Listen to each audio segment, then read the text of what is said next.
Hey, I'm John Greaves, the third co-founder of Garage Gym Life, and I'm here at the Bells of Steel booth at Home Gym Con. We're not gonna do another boring booth tour video. Instead, what we're gonna do is use this video as a teaching tool because I'm joined by Kaevon from Bells of Steel, and we're gonna go through this bench press platform. I can speak English, I promise. And we're gonna show you guys how to set it up so that you can get an optimal bench press workout in your home gym. Now, part of the reason we're doing it on this is because while I am familiar with a lot of Bells of Steel products, I've never actually used this platform before. This is gonna be my first time, so while it's similar to a power rack, you can see that there are some slight differences. So Kaevon's gonna help me get set up for success to have a good bench workout. I want to show just the spotter strap setup. So usually what you'll do with these is you'll put one side a little bit lower than the other side. I'm gonna put this in a one hole underneath the 18. Okay. Let me see if that is lower. Yeah, that should be good. Okay, and then I'll put this side one hole lower than 18. And what these are kind of designed to do.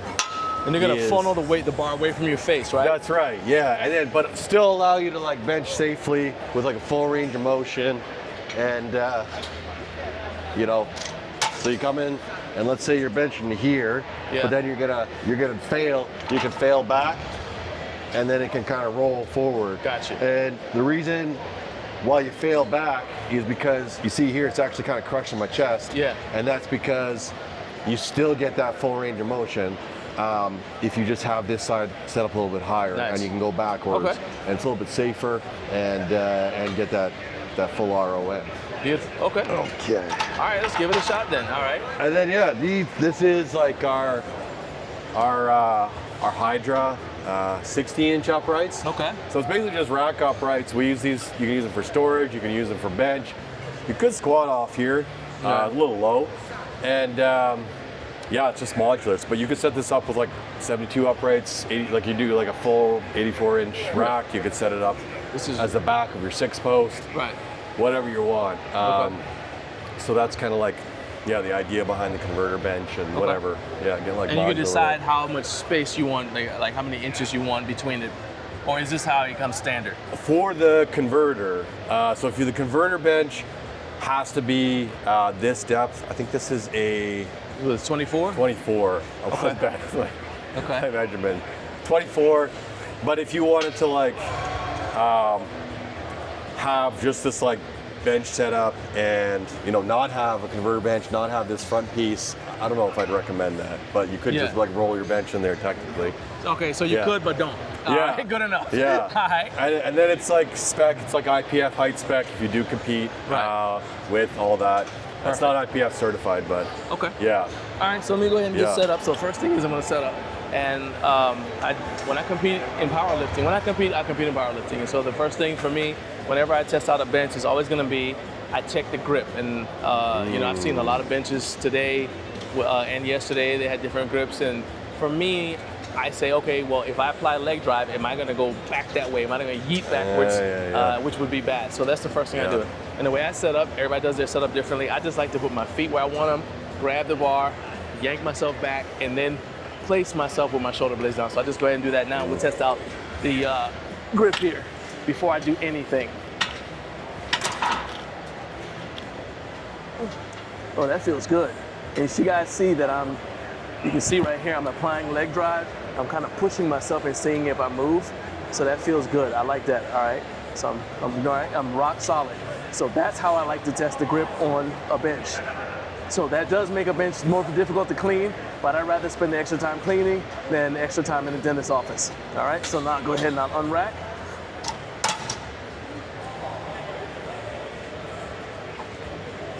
Easy peasy. Okay. That felt good. You guys saw the Monolift attachments.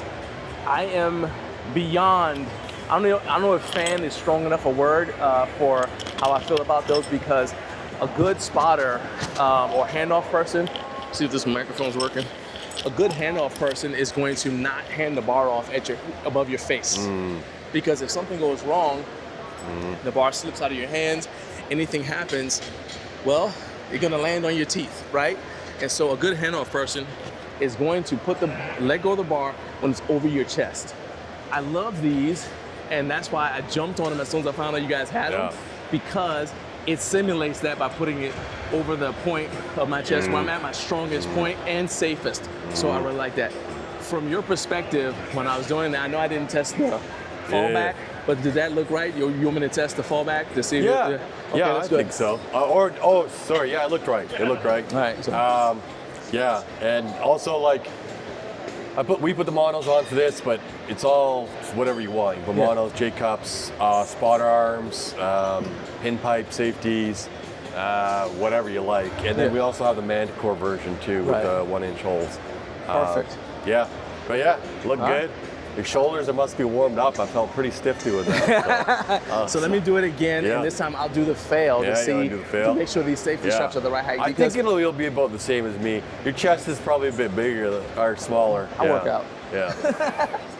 So I will say though, what I'm doing here is what you should do when you first get one of these and you set it up. And I would also do it if you ever move your strap safeties, like let's say you're working out with anybody else, first thing you should do is the process that we're going through right now. Don't just jump on and start working out, because you don't want to find out that you made a mistake when you got 3 plates on the bar. Oops.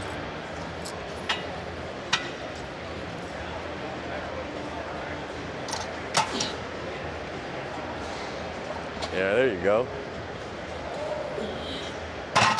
Oh. Gotcha. Okay, good. All right. So that was an unexpected demonstration of why you need to pay attention. Always use collars, right? We're leaving that in. Yeah, always use collars. Because, and actually that's a good point, because I see sometimes people say you leave collars off of the bar for safety, because what would have happened if I didn't have a collar on there is the plate would have slid off. Well, then that plate would have yeeted up that way.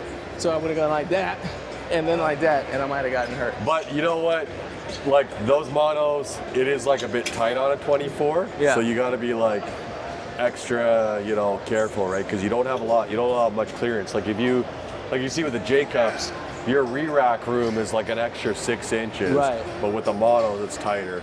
And that's actually a good point, because on my rack at home, the depth is actually a little bit wider, or it's deeper, right? Yeah. So this is really, really tight. We said it's 24 inches. Yeah. So that's just something I need to factor in. Again, this is why you test all this stuff when you have light weight on there. And so now we're gonna add weight. Oh, geez. All right, so we're using the magnetic clamp collars. And there's I've been using these for a long time, but I'll bet you I'm not the only one. I never asked this question. I'm gonna ask you now. Which way should you point the magnet? Should you point it inward or you point it out? Because if you point it inboard, it actually pulls the plate. Yeah, it pulls the plate. But if you point it the other way, obviously it doesn't pull. So which way should you, nobody's ever asked you that, huh? I try to avoid pointing the collars in because it pulls my plates off. Yeah. This is a fresh pair, so they might be a little snug. Okay. That's good. Feel that. Yeah, okay. Yeah. Sometimes it takes a little bit of working in a couple sets. All right. But yeah, you put it on I've had it where I put it on the inside, I'm not paying attention, and I like pull a 10-pound plate off. Yeah. And I've seen that, because those collars are really, really powerful. I like that because I can then, you take, in the bad old days, you take the collar off and now you got to find it because you set it somewhere. Yeah. Because you just want to set it down, but then you forget where you set it. Now you waste time looking for it. With these, I just set it on the rack, and our first iteration, the magnets weren't as strong, and people who didn't have like thick gauge steel racks, like you buy like a cheap 2x2 rack with thin wall, and it wouldn't stick. Yeah. Because they're designed for like thicker metal, and so I was like, all right, we gotta crank up the magnetism, and now they stick on anything. Yeah, I actually had some 10-pound plates. I was holding the 10-pound plate with your magnet when I first got it. I was like, this is legit. Yeah, we juiced them up. All right.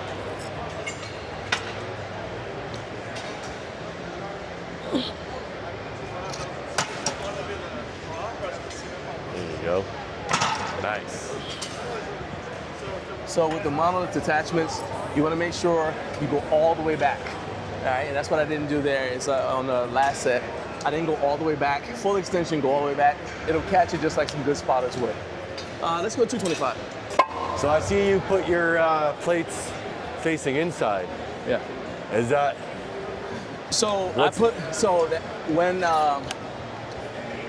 I first started lifting, Yeah. that's just how we did it. Yeah. But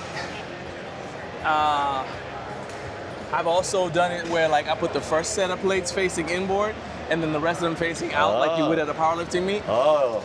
Because the reason why they're facing inboard is because that way the head judge can make sure that at least that first plate is right until they start to get color-coded plates. Interesting.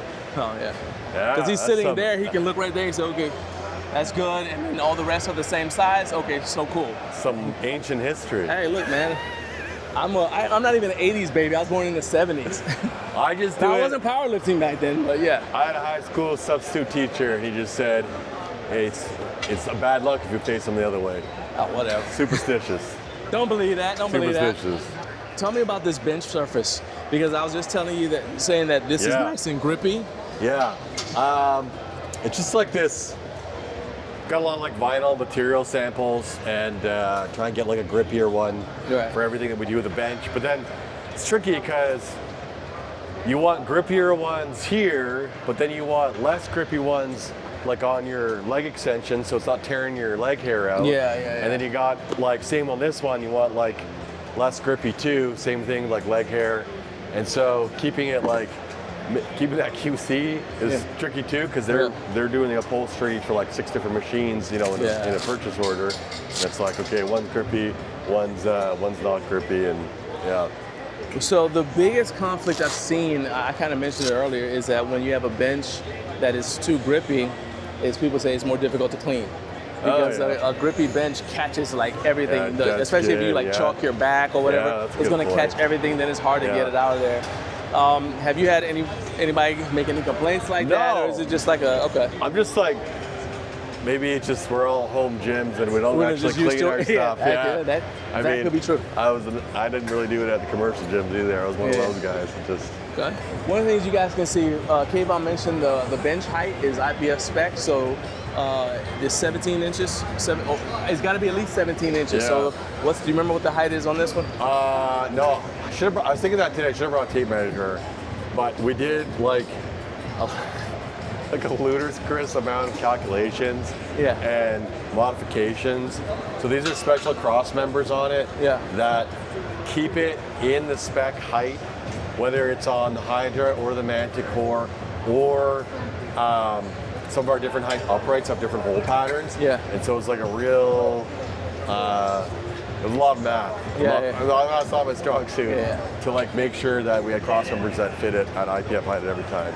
But I don't remember what it is off the top of my head. So the reason why that's important, you get used to benching with your legs at a certain angle, and that's where your leg drive is.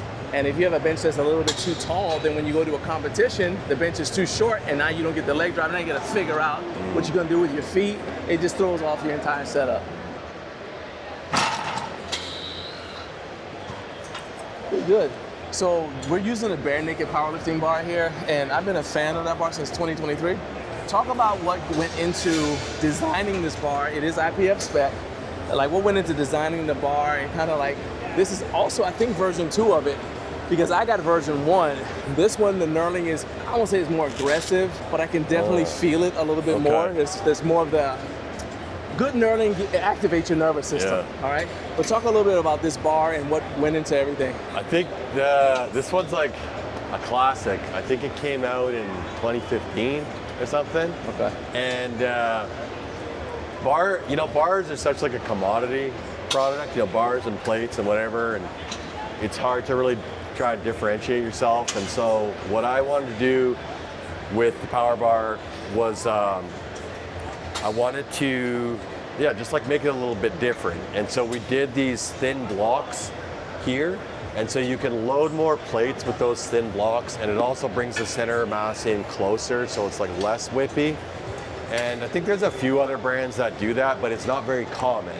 And people really liked it when we brought that out. The knurling itself is like a little bit different of like a manufacturing process, and it is like extremely difficult to get this like correct amount of bite. And we've tried to like work with other suppliers. Throwing another 25 on? Okay, so 2 plates and then 25. And we've not been able to really find another manufacturer since that's been able to like nail it like that. So it's that knurl and the blocks, and then that bare steel. But also we put in like a kind of a special heat treatment, and it's kind of annoying a bit, but we like slather it in oil. Yeah. So when it arrives, I was gonna say when it comes in, it's a little oily. Yeah, because we just don't, we're shipping to, Florida, whatever, these like super humid places. Yeah. And it's like we don't want any chance of getting any kind of oxidation when it shows up. And and then those rib sleeves we kind of keep on everything. I like the sound that they make. Yeah. And what they actually do functionally is just like keep your plates on a little bit more than a non-rib sleeve. So if you're not going to use collars, which you should, at least it gives you a little bit of tension to keep the plates on. Yeah. And then I was going to mention one more thing. I don't have it set up, but your stuff's over there. But we're bringing out this spotter deck over here. It's a 2-in-1 spotter deck and T-bar landmine row.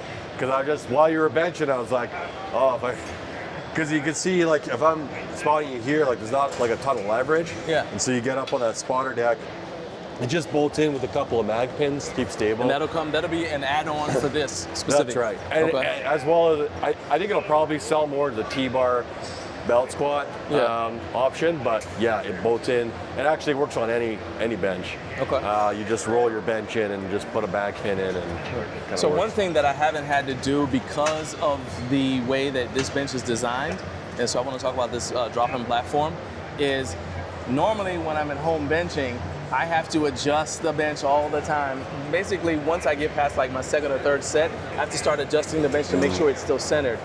You guys know I haven't had to do that because this keeps the bench centered. So talk about the advantages of this sort of setup, especially for somebody who may be considering competing and they may train by themselves. Yeah, you really think about like those kind of micro imbalances, right? When you're like your bench gets shifted, then your hand grip gets shifted, then all of a sudden you've got more strain on one part of your shoulder than the other part of the shoulder, and I think even if you're not competing, it's like it's pretty like negative long term and short term, like just to be I don't know, messing up your shoulders that way.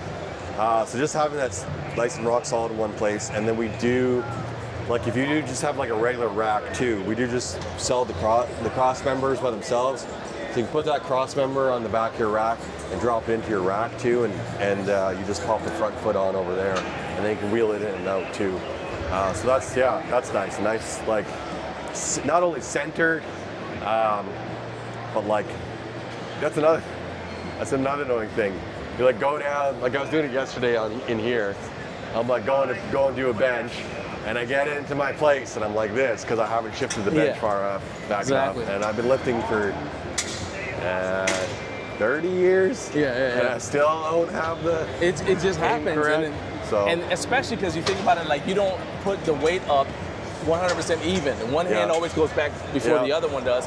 So that taps the rack. I mean, I guess if you have your rack bolted down, that won't be as big an issue, but it's still going to impact you in some way.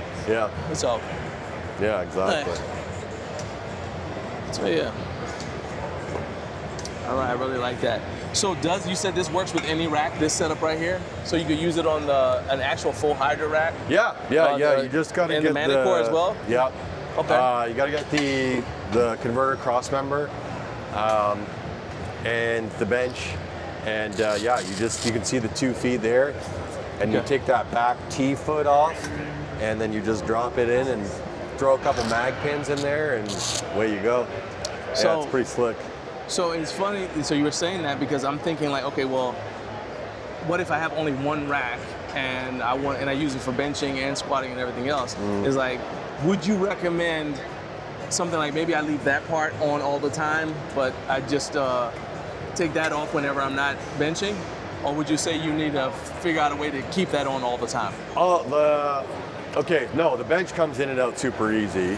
It's the cross member that might be a little, cross member might be like a little irritating. my recommendation would be like you squat off the front, right? So if you have a cross member on the back, you put your J cups for squatting on the front, and then it's not getting in your way in a squat on rack.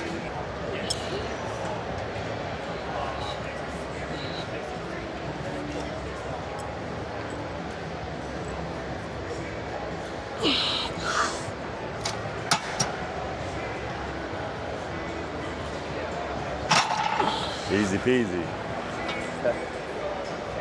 And as you guys can see, as I am loosening up, so my shoulders are loosening up, but the bench is still gripping me, and it's like still holding me right where I want to be. My touch point hasn't varied, and a lot of that is because the bench's not moving. Yeah. I don't have to constantly set the bench back up, make sure it's in the right spot. So that's a big deal right there. So this thing I keep on knocking off of here, my wife laughed at me when I first mentioned it, and I was like, when I first saw you guys had these in your store, I was like, I need it. Just give me as many as you. And so here's the thing, it's funny because I said I wanted some. You guys had like maybe one left because they always sell out. Yeah. So first question I have is, did y'all know that these were gonna be as popular as they are? No, it was pretty funny actually, and yeah, they're pretty simple. We've had a couple weird ones like that one. The swivel shackles blew up, and the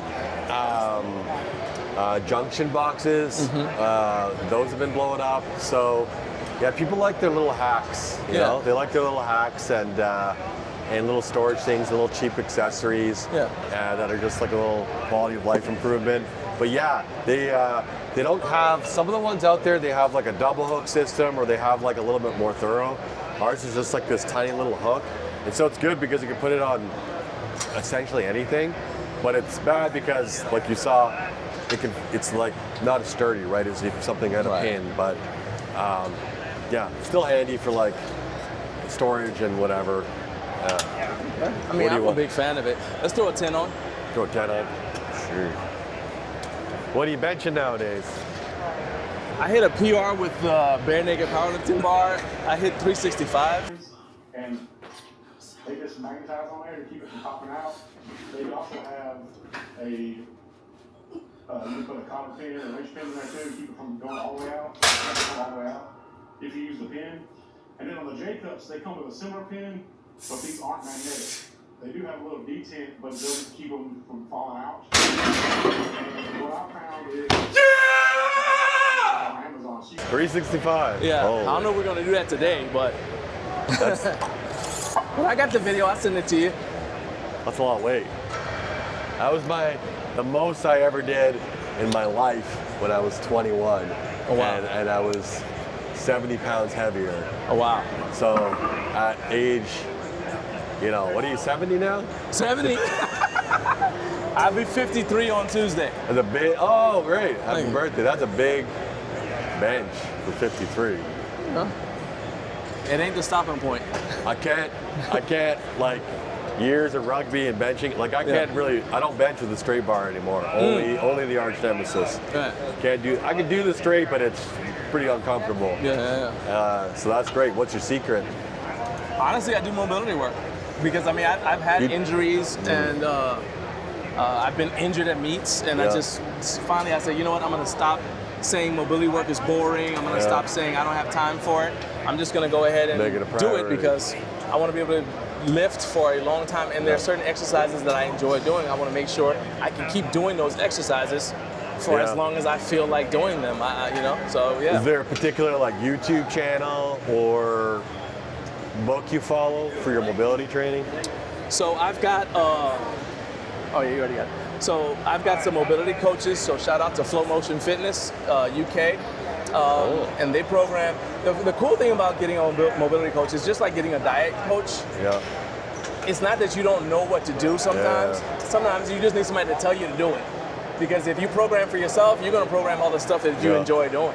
Right? But if you, and this is a big home gym one, you program stuff so that you can use that cool new toy you bought. Whether that's appropriate for that portion of your training, whether that's what your body needs or not. Because I mean, it's not like the company's got it out for you, but you guys have a marketing cycle. You have things that you make. You're like, we want to push this quarter. Well, if I'm always driven by what I just bought, then my physical programming is going to be driven by a company's marketing cycle, which doesn't necessarily coincide with where my performance is and what I need to do. So I went ahead and I just said, the heck with it, I'm going to just go ahead and get some mobility coaches, and I'll just let them do all the programming for me. So, and that's it. If you could give me one thing for my shoulders, what's your mobility thing to do for your shoulders? Something I could do passively. Like, what's your go-to? Okay, so this one is going to probably,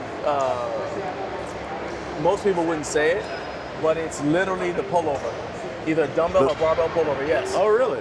Yeah, because a lot of the issues that we have with our shoulders is because I see what you're saying. Your lats are tight. Yeah. Right? And so if your lats are tight, your shoulders can't do what they're supposed to do. They can't operate the way they're supposed to.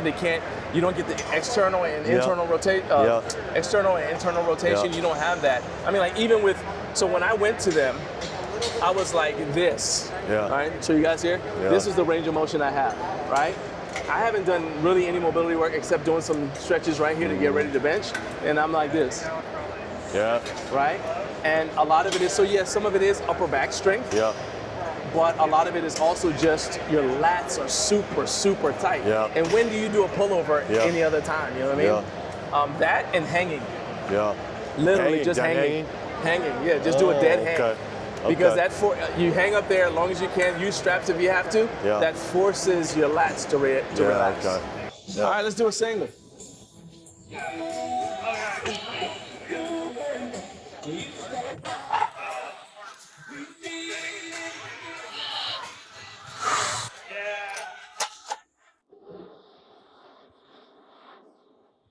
Nice. That felt good. We'll go 315. 315? 3 pies. Yep. All right. Gotta grow up sometime, man. I gotta grow up sometime. You're gonna use up all our plates. That's okay. We got extra. How's it going? So, you guys notice the other J hooks that are on here? So, those are sandwich J cups. I have used those for benching.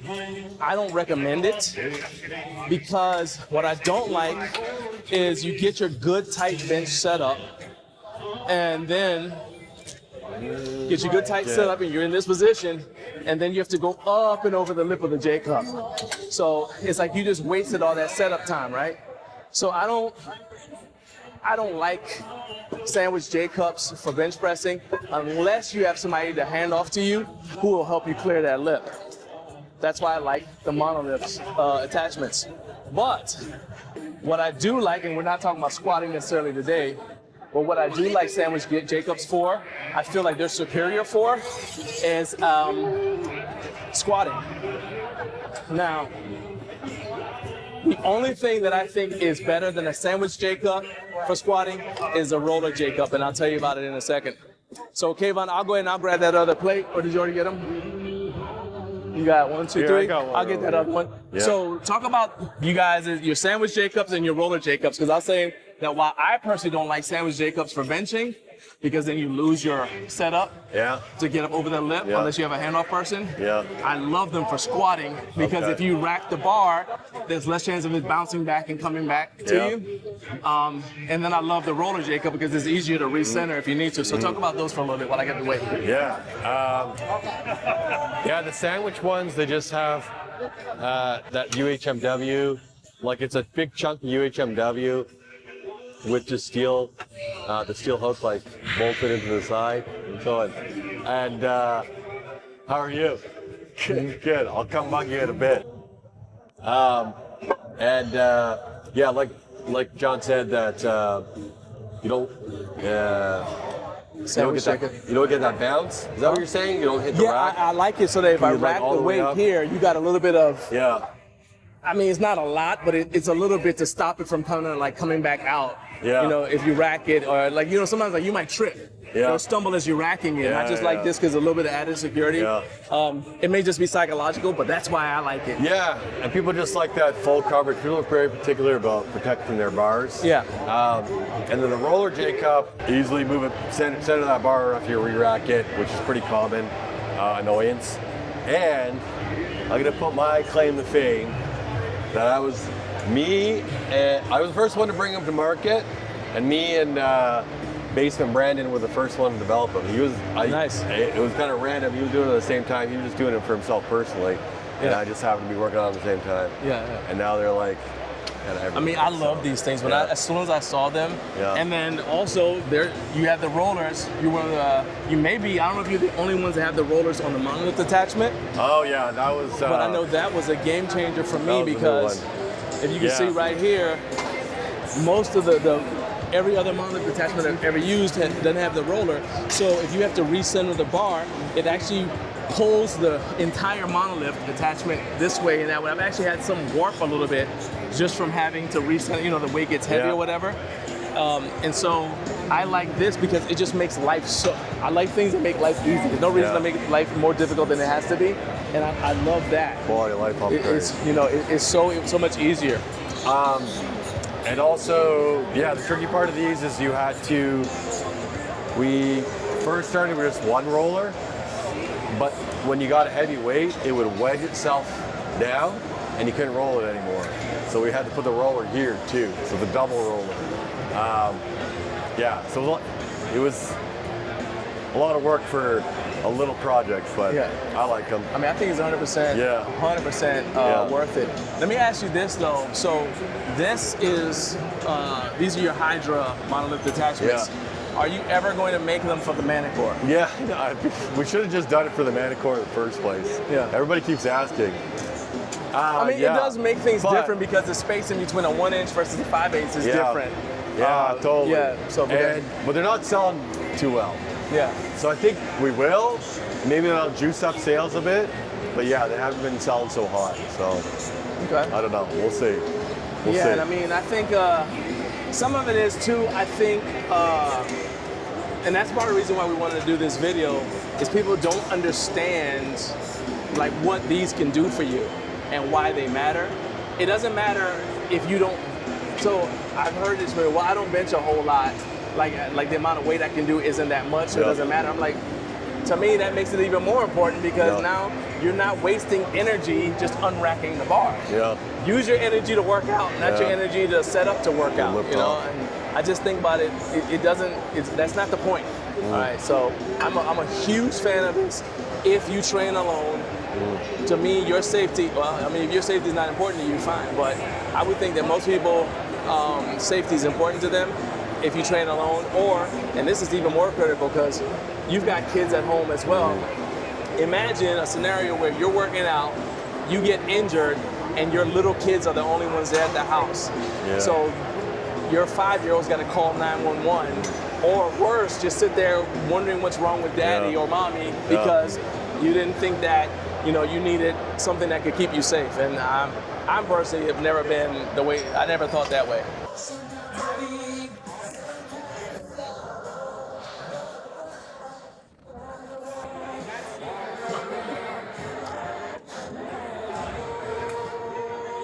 Easy. Nice.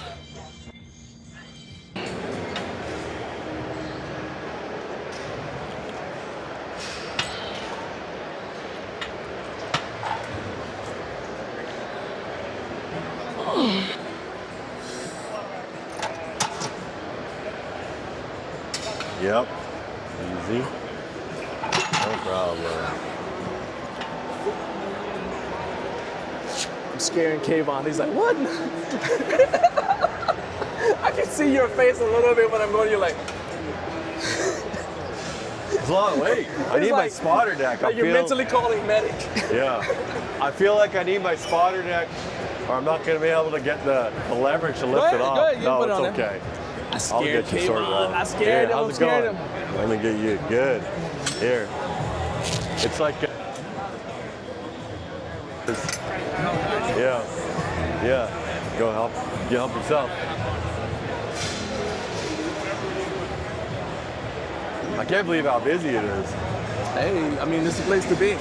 So while we go ahead and we wrap this up, I scared Kaevon, so we're not gonna go any heavier. If you guys want to see me bench 365, I will link to that video in this one. There's a card going over my head right now. You guys can just go check that out. I was benching on a bare steel, Barenaked powerlifting bar. And I gotta tell you a story. You don't even know this. What? All right, so I got my Barenaked powerlifting bar in 2023. I've done zero maintenance on it. Oh, really? I use it to squat and to bench. One day I wasn't paying attention, I know that's a shocker, and I hit my forehead on the bar. Oh, no. There's still the blood mark on it. Because I said at the time when you guys came out with this bare steel bar, people were saying, well, how durable is it? You know, we live in Georgia, it's very humid. It's like, how's this thing gonna last in the humidity? You know, it's not really a climate controlled garage. Yeah. What's gonna happen? I said, you know what? I'm not gonna do any maintenance on this bar. We'll see how long it lasts. Wow. The bearings, everything's still working well. Yeah. It still spins enough. Yeah. All right, I mean, it's a powerlifting bar, not an Olympic lifting bar. And that blood mark is still there. There's zero rust on it. Oh, wow. And we've had so much humidity. Our dehumidifier fills up just like that. Yeah, I bet. And that is why I'm such a big fan of the Barenaked powerlifting bar, because I've put it through what you're not supposed to put it through, and it's still going that's strong. surprising. Literally feels great. I'm telling you, I'll send you some pictures of it, man. It's still going strong. In Georgia. The only way you can tell I've had it is because obviously, and I will say that if you use a bar, the more you use it, the more it takes care of it, because the oil from your hands will also help keep it healthy. But I've not brushed chalk off of it. I've not done anything with it. And I'm telling you, that made me a believer in this bar. And I wasn't a believer in safety straps, but today you showed me how to use them, and I appreciate that. And I appreciate you giving me a walkthrough of this. Before we go, is there anything else you want to tell everybody about this platform, about the setup, about anything about Bells of Steel, so they know?